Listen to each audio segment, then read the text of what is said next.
Bridge course सेतु अभ्यास test number 2 इयत्ता 6वीं के अभ्यास पर आधारित कसौटी इयत्ता 7वीं विषय हिंदी। इस वीडियो में शरद माने यूट्यूब चैनल पर आप सबका मनपूर्वक स्वागत है। हिंदी विषय की 7वीं कक्षा की ब्रिज कोर्स सेतु की दूसरी कसौटी हम यहाँ पर चर्चा करेंगे। 30वां दिन कसौटी दूसरी, अंक 15 गुण पर आधारित ये कसौटी है। 15 से 29 दिन तक के अभ्यास पर आधारित ये कसौटी निकाली गई है। 8 प्रश्न दिए हैं, इसके लिए 8 अंक है। प्रश्न पहला में से प्रश्न ब में मुहावरा का अर्थ बताकर वाक्य में प्रयोग, इसके लिए 1 अंक है। शब्द युग्म पूर्ण करो 2 अंक। कसरत करने के फायदे 2 अंक। और पालतू पशु या पंछी के बारे में लिखना, इसके लिए 2 अंक। ऐसे 15 अंक की कसौटी दूसरी हम हर एक प्रश्न पर यहाँ पर चर्चा करेंगे।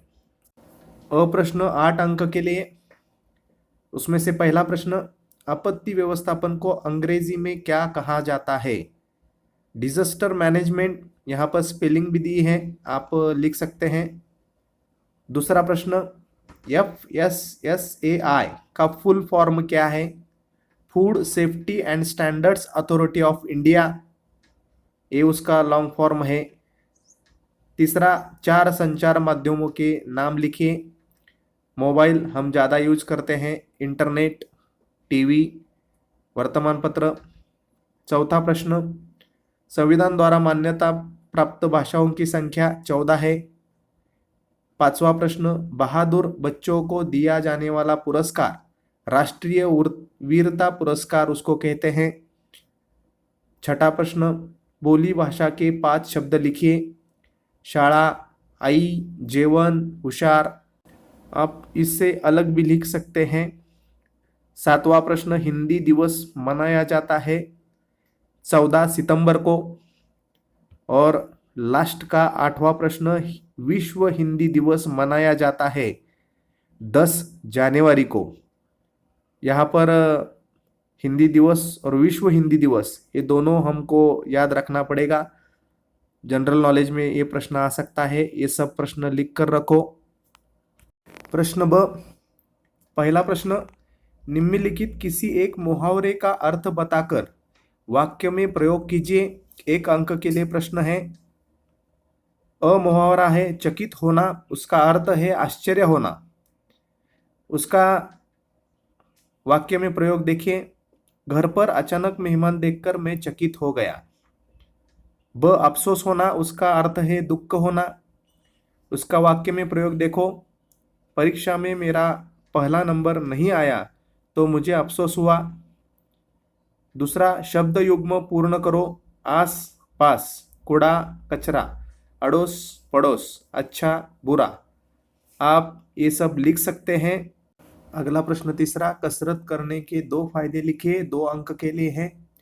इसका हमने एक सेपरेट वीडियो बनाया था, इसलिए आपको ये प्रश्न बहुत ही आसानी से लिखने को कोई दिक्कत नहीं आई होगी। देखिए क्या फायदे होंगे। व्यायाम से कौन सा भी काम हम कर सकते हैं, काम करने की शक्ति हमारी बढ़ेगी। डॉक्टर के पास जाने की ज़रूरत नहीं पड़ेगी। अगर हम कसरत करें तो हमारे आसपास के, हमारे घर पर के जो फैमिली मेम्बर है, घर में कोई बच्चे हो, बुजुर्ग हो, वो भी व्यायाम देखकर करेंगे। इस प्रकार हम व्यायाम के फायदे, हमारे व्यायाम करने से हमारे अन्य लोगों को भी हो सकता है।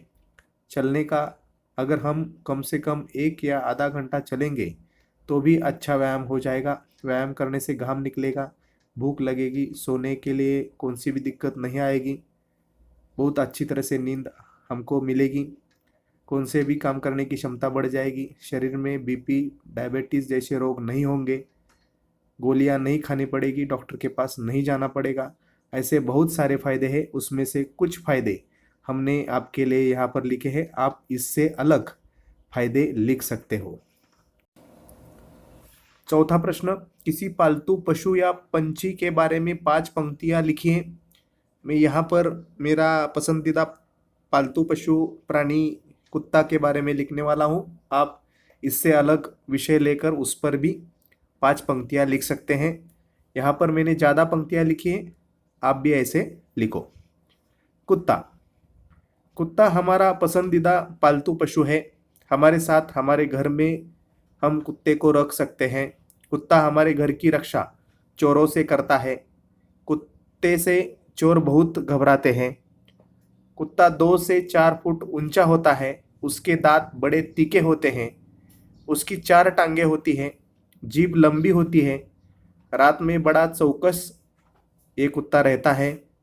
थोड़ा सा भी आवाज आने पर वो भौंकने लगता है।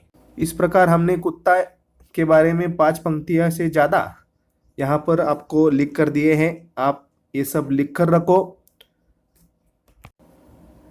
इस तरह के बहुत सारे प्रैक्टिस टेस्ट के लिए शरद मानी यूट्यूब चैनल सब्सक्राइब करो और आप सबके पहचान वाले सभी लोगों को शरद मानी यूट्यूब चैनल की लिंक शेयर करो या शरद मानी यूट्यूब चैनल का अभ्यास वीडियो शेयर करो।